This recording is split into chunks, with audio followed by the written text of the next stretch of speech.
आप political content को जितना जोर शोर से देखते हैं ना, उतने ही जोर शोर से आपको आध्यात्मिक कंटेंट भी देखना चाहिए, क्योंकि हम अपने चैनल पर आध्यात्मिक वीडियोस लेके आते हैं जिससे आपका माइंड शार्प होता है और आप आने वाले समय के बारे में भी जान सकते हैं। लेकिन आज हम आपके लिए एक स्टोरी लेकर आए हैं। आज स्टोरी है श्री राम सीता के दिव्य विवाह की नहीं, बल्कि उस सच की है जिसे लोग सदियों से तो जानते हैं पर खुलकर बोलने की हिम्मत नहीं करते, क्योंकि बोलना आसान है कि उनका विवाह दुनिया का सबसे पवित्र मिलन था।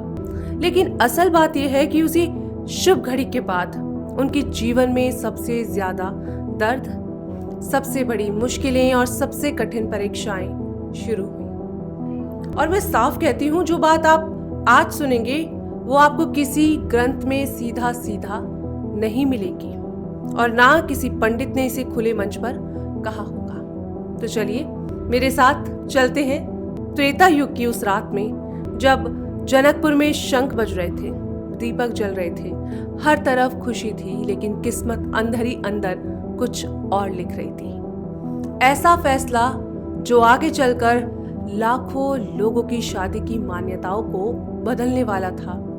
और यही वजह है कि आज भी कई जगह राम सीता के विवाह वाले दिन को शुभ संकेत नहीं माना जाता।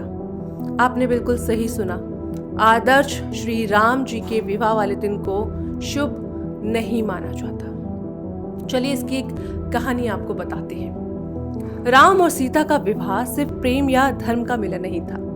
ये वो पल था जहां सबको लगा था कि खुशियों का नया अध्याय शुरू होगा। लेकिन उसी वक्त से उनके जीवन की मुश्किलें खुलनी शुरू हो गई। आपने रामानंद सागर की रामायण में देखा ही होगा, शादी के थोड़े समय बाद ही 14 साल का वनवास आया, जहां राजमहल की सुख सुविधाएं छोड़कर उन्हें जंगल में रहना पड़ा। और नई नई शादी के बाद सीता माँ को कांटों वाले रास्ते, जंगल की कठिनाइयां और हर कदम पर खतरे झेलने पड़े। फिर आया सबसे बड़ा मोड़। एक स्वर्ण मृग के कारण, यानी कि सोने के हिरण के कारण कुछ देर सीता माँ अकेली रहीं और उसी समय रावण आया, जिसने धोखे से उनका हरण कर लिया। बस यहीं से दोनों अलग अलग हो गए। एक तरफ राम जंगलों पहाड़ों में भटकते हुए, वानरों से सेना जोड़ते हुए युद्ध की तैयारी कर रहे थे, और दूसरी तरफ सीता माँ लंका की अशोक वाटिका में कैद थीं, जहां उन्हें अपमान, भूख, तनाव और शक की नजरों सहनी पड़ी।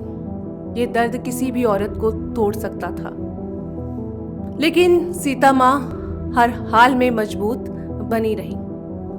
अगर आपने पढ़ी नहीं होगी, आपने देखा तो होगा ना, राम जी ने सीता को वापस लाने के लिए अनगिनत लड़ाइयां लड़ी। लक्ष्मण का बेहोश हो जाना, खुद घायल होना, राक्षसों से भिड़ना, सब कुछ सिर्फ अपनी पत्नी तक पहुंचने के लिए। लेकिन असली दुख तो तब शुरू हुआ जब लंका जीतने के बाद भी सीता माँ को खुद को साबित करने के लिए अग्नि परीक्षा देनी पड़ी, जबकि वो पहले से ही पूरी तरह पवित्र थी।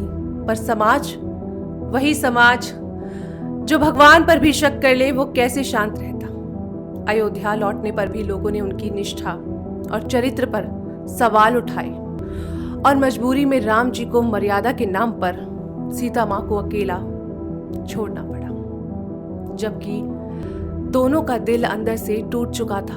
महारानी होने के बावजूद सीता माँ ने अपना बाकी जीवन जंगल में बिताया, वहीं लव कुश को जन्म दिया और अकेले पाला। और जब सालों बाद फिर किसी ने उनके बच्चों पर शक जताया, माँ सीता पर शक जताया कि क्या ये सच में राम के बेटे हैं, तब सीता माँ ने सब कुछ छोड़कर धरती में समा जाने का फैसला कर लिया। बस इतना कहा, अब धरती ही मेरी गवाह है।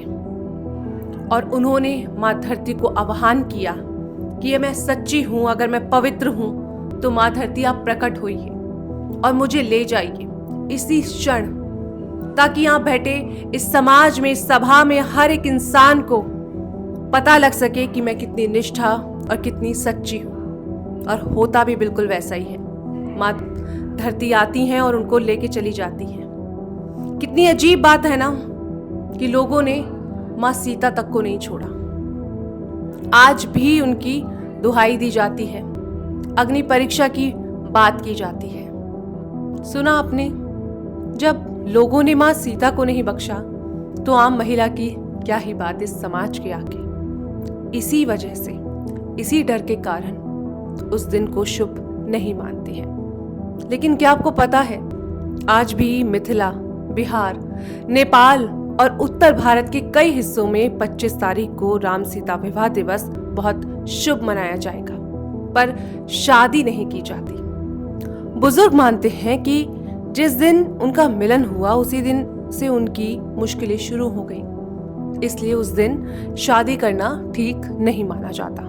लेकिन कई विद्वान जैसे कवि भूमिहार मिश्र, मिथिला के विद्यापति, परंपरा से जुड़े लोग और शोधकर्ता डॉक्टर शरण ठाकुर कहते हैं, जो खुद शुभ के प्रतीक हैं, उनका विवाह अशुभ कैसे हो सकता है।